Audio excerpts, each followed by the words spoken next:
Évidemment, notre feuilleton dont on se serait peut-être bien passé, le feuilleton des droits télé. Oui, et il y avait un bon dossier ce matin dans le journal L'Équipe, face à l'impasse dans laquelle se trouve justement ce dossier des droits de diffusion de la Ligue 1, piloté par Vincent Labrune. Les présidents de clubs ne taisent plus leur inquiétude. Ils espèrent notamment la reprise du dialogue avec Canal+. Les prises de position sur le dossier des droits de la diffusion de la Ligue 1 se multiplient. L'idée véhiculée par certains, c'est de tenter de convaincre Canal+, de garder la Ligue 1, alors que la chaîne cryptée refuse de revoir à la hausse le contrat de distribution avec Beins, qui ne permet pas aux diffuseurs franco-qatarien de garantir à la Ligue les 700 millions d'euros dont elle rêve pour le marché domestique. La fièvre, évidemment, très bon choix de une, avec tout ce qui se passe, et puis également la série sur Canal. Bien joué de la part de nos copains du journal. Je vous pose la question, ces présidents de club qui commencent à parler, on a vu la déclaration hier de Laurent Nicolin, est-ce qu'ils sont victimes ou coupables de cette situation? La réponse. Coupable pour Alicia, archi coupable pour Dave Apadou, mais coupable aussi pour notre Molinas. Il y a un coupable, et elle m'a même écrit ce matin à 10h en me demandant s'il y avait un thème droit de télé. C'est Laurie Delostal. Vous allez y aller, vous allez y aller. Ben non, ils sont plutôt victimes de Divi Cash Dorasso. Et les deux, bien sûr, Rafou, là, je vous retrouve. Ça, c'est vous, mon Rafou. C'est du Rafou. Laurie, ça fait maintenant 9h que vous piétinez. J'ouvre et le taureau rentre dans l'arène. Un seul mot sur le thème précédent. Tu vas y aller, là. Vous savez, c'est comme quand on veut affamer un animal de combat. Tac, tac, tac. Ben, allez-y. J'ai même écrit mes arguments. C'est pas vrai. Ce matin. Si. Comment vous écrivez? Alors vous tapotez alors du coup. Si vous écrivez comme ça, le stylo va pas avancer. Alors je vais vous dire pourquoi ils sont coupables. Ils sont coupables de ne pas avoir appris du passé et des ratés successifs d'Orange, CFoot, Mediapro et Prime, même si c'est dans une moindre mesure pour Orange et Prime, mais c'était pas des modèles pérennes. Ils sont coupables d'être euphoriques quand est arrivé Mediapro, dont le modèle économique à l'époque pouvait être contesté par un enfant de 3 ans. On se souvient du jour béni pour le football français. C'était la déclaration de quelqu'un qui est désormais vice-président de la Fédé de foot. Coupable d'avoir des visions court-termistes et aucune vision pour le foot français, dont la visibilité a été clairement réduite ces dernières années, coupable de vouloir toujours plus d'argent sans vision réaliste de ce que vaut la Ligue 1, coupable de faire confiance à des dirigeants même quand ils annoncent n'importe quoi, coupable de déclarations gênantes et agressives envers Canal+, je pense qu'on va y revenir, alors que Canal+, selon moi, est dans son bon droit de ne pas avoir bougé pour l'instant. J'en avais encore plein d'autres, mais c'est bien. J'ai gardé ça. Mais j'aime bien, ça fait réquisitoire, vous voyez, dans le sens de coupable là-dessus. Mais je rigolais sur votre enthousiasme à vouloir en parler, ou en tout cas, mais c'est vrai que si c'était pas un sujet aussi grave, on pourrait presque en sourire. Juste, je suis énervée pour plein de raisons, mais notamment parce que les clubs de foot, c'est une économie, on pense aux joueurs qui gagnent beaucoup d'argent, mais c'est aussi beaucoup de salariés, c'est plein de gens qui vont se retrouver clairement dans la merde si les droits télé baissent drastiquement. Donc c'est aussi à ça qu'il faut penser. Dave, alors allez-y, enchaînez, comme je vous ai frustrés tous les deux sur le Portugal. Ils ont travaillé ensemble. Ouais. Il a le reste de la liste. Il a même le reste de la liste de Thierry Henry. C'est pour vous dire à quel point il est fort au niveau des listes. Ça, moi, je complète les listes. Non, mais moi, ce qui me frappe toujours dans ce dossier-là, qui dure maintenant depuis effectivement longtemps, il y a eu Mediapro avant, c'est que pour la plupart, ces présidents de club, je dis bien pour la plupart, sont aussi des chefs d'entreprise par ailleurs. Et souvent, on regarde bien des chefs d'entreprise plutôt à succès, voire à grand succès. Et ce qui est fou, c'est que ces mêmes chefs d'entreprise, quand ils se retrouvent dans le milieu du foot, d'un seul coup, ils perdent complètement les pédales. Ils acceptent des choses que jamais ils n'accepteraient dans leur domaine d'activité. Comment on l'explique ça? Qu'est-ce qui rend fou? C'est la médiatisation, c'est la gloire, c'est l'argent du football, c'est fréquenter des gens connus, j'en sais rien. Moi, je crois que le foot rend fou, aussi bien certains supporters que certains environnements de joueurs, parfois les joueurs eux-mêmes, mais aussi les présidents. Et là, en fait, s'en remettre à ce point à quelqu'un qui vous vend une soupe, un marchand d'espoir, j'ai nommé Vincent Labrume, qui leur a dit « mais vous inquiétez pas, le milliard c'est dans la poche », effectivement.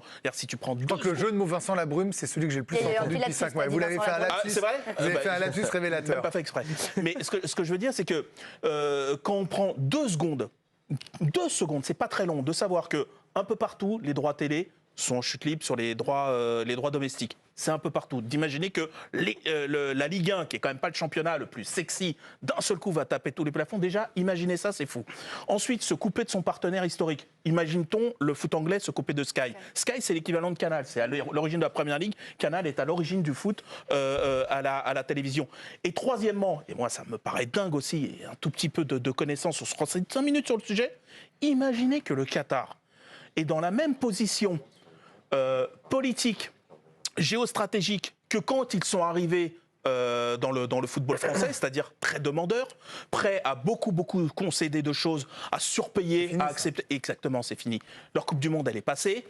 Aujourd'hui, ils ont moins besoin de la Ligue 1 que l'inverse, et ils connaissent ce rapport de force, et ils en jouent, et ils ont bien raison, c'est ça une négo. Ne pas avoir capté ça, moi je trouve ça fou. Voilà. Est-ce que j'ai complété la liste? Parfait. À peu près. D'ailleurs, Laurie, tout à l'heure, parlait de déclarations gênantes. Ce qu'on peut dire aujourd'hui, c'est que le discours des présidents de club, il a bien changé. Il y a eu un revirement parce qu'enfin, ils s'expriment. L'équipe, aujourd'hui, titrait « La peur libère la parole ». Et ils sont tous, enfin, du moins ceux qui se sont exprimés, espèrent tous un geste de la part de Canal+. Jean-Michel Aulas, ancien boss de l'Olympique Lyonnais, actuel vice-président de la FFF, a été le premier à s'exprimer dans nos colonnes. Mon sentiment est qu'une discussion, les yeux dans les yeux, avec Maxime Saada, voire Vincent Bolloré, est souhaitable. Même discours pour Valdemar Kita, le propriétaire du FC Nantes. Je ne vois pas d'autre solution possible. Je suis malheureux. Canal est là depuis le début. Elle a commencé avec le foot. C'est une société française. Cela ne peut s'arrêter de la sorte. Autre témoignage, celui de Damien Comolli, le président toulousain, qui s'est montré offensif envers la chaîne cryptée. Je ne comprends pas comment on peut dépenser des centaines de millions pour acheter les Coupes d'Europe et ne pas donner les moyens au club français. La saison dernière, on a vu qu'en nous donnant les moyens, l'OM, le PSG, Lille, le TFC ont obtenu des résultats. Je vous le disais, ce n'a pas toujours été le discours des présidents, comme on a pu le lire dans le Ils sont culottés quand même. Oui, Allez-y. très très culottés, parce que, comme on a pu le lire dans le compte-rendu de la LFP le lendemain de la décision de privilégier Amazon plutôt que la proposition de Canal+ Bein, voilà ce qu'on pouvait lire. Jacques-Henri Hérault, Jean-Michel Aulas, Jean-Pierre Caillot, Philippe Piat, Christian Leca s'expriment tour à tour pour expliquer les raisons à la fois stratégiques et financières pour lesquelles leurs recommandations se portent vers l'offre présentée par Amazon. Et au surlendemain de la décision, l'équipe publie un papier dans lequel s'exprime un président de club dont le nom n'a pas été dévoilé, fustigeant l'attitude de Canal dans cette affaire avec Mediapro. Canal+ et Saada payent aujourd'hui leur attitude, le fait de nous avoir laissé mariner des semaines après le retrait de Mediapro, de nous avoir mis au bord du gouffre. Donc là, le revirement est total et ils espèrent tous un geste de Canal. Après, peut-être qu'on peut nuancer aussi ce que je viens d'entendre. Je dis peut-être, Vicage Dorasso, peut-être que c'est pour ça que vous mettez victime, par le fait que vous parliez de la situation du Qatar qui a changé. Eux aussi, leur situation a changé. Et évidemment, on négocie pas de la même façon quand on est en position de force ou quand on est demandé ou quand on est demandeur. Cela va de soi. Est-ce que Canal a tout fait bien ou est-ce que vous comprenez aujourd'hui le courroux des présidents ? Je ne comprends pas tout là. En fait, ils sont pour moi victimes. En fait, il y a des gens qui négocient. Il y a des présidents de clubs qui ne sont pas forcément tous dans les négociations. Il y a un appel d'offres, il y a quelqu'un qui offre plus, donc Mediapro. Il se trouve qu'après, ils se sont fait un peu enfumer, mais quand c'est signé, ça a l'air très sérieux. D'ailleurs, au moment où c'est signé, j'ai pas vu ou lu un journaliste dire c'est faux ou ça n'existe pas. Il y avait beaucoup de réserves sur le business model de Mediapro. Au prix de l'abonnement, il y avait beaucoup de... Rapidement, quand je parlais des projections qu'un enfant de 3 ans a pu comprendre, il fallait 5 millions d'abonnés. On l'a su rapidement pour que ça soit viable. Mais par exemple, là, ce qui va être fait... Enfin, c'est toujours pareil. C'est des projections optimistes. Il faut 5 millions d'abonnés, mais après, il peut y avoir de l'endettement, il peut y avoir un moment où on rectifie sur l'année d'après. Non, mais du coup, tout le monde l'a dit rapidement, ça. Hein. Oui, mais ce que je ne comprends pas, c'est que les clubs, ils sont obligés de... Enfin, quand les clubs sont en difficulté, c'est qu'il y a une mauvaise gestion dans le club. Puisqu'on passe à la DNCG, ils vont faire avec l'argent qui va être disponible. Si demain, Canal+ met 500 millions ou 700 millions ou 800 millions, ils feront avec cet argent-là. Là, la crainte qu'ils ont, c'est qu'il n'y a rien du tout. Non, mais il y aura. Hier, on avait encore Pierre Maes qui était avec nous, le spécialiste des droits télé, qui nous disait il nous l'avait déjà dit il y a 3 semaines, ça vaut 500 millions. On tombe à 500 millions. Bon, ça jouera à 500 millions, on va faire des transferts à 5 millions, ils en feront à 3,5. Puis voilà. Les clubs, de façon générale, travaillent bien, puisque. Enfin, il y a des clubs qui travaillent mal. Par exemple, à Bordeaux, il y a des dépôts de bilan avec des gens qui. Bon, mais normalement, on travaille avec l'argent qu'on va recevoir, on passe à la DNCG. Ils ont beaucoup travaillé avec l'argent qu'ils avaient reçu en avance. Ils ont beaucoup travaillé avec les avances et pas avec l'argent qu'ils avaient. Ils sont projetés sur l'argent qu'on leur avait annoncé. Ouais, donc il me semble être victime. Parce que là, Le Havre aujourd'hui est victime de ce qui se passe.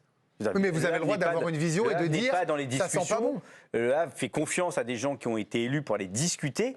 Alors donc pour vous c'est plutôt victime de Vincent Labrune plus que déjà, Canal. Vincent Labrune et puis des gens qui. Mais nous, quand on est un club comme là, on est obligé de croire à ce genre de choses. On n'est pas là pour décider. On est obligé de suivre. C'est une position intéressante. Je suis pas d'accord avec ça parce que ils votent Ils valider votent pour les- Vincent Labrune déjà, donc ils ont Ouais. voté par la mauvaise personne. Ok, donc déjà c'est une erreur. C'est une erreur, L'intelligence, mais- c'est aussi de savoir s'entourer, et en tout cas de mandater la bonne personne. Mais je reprends encore leur exercice dans leur activité autre que le football.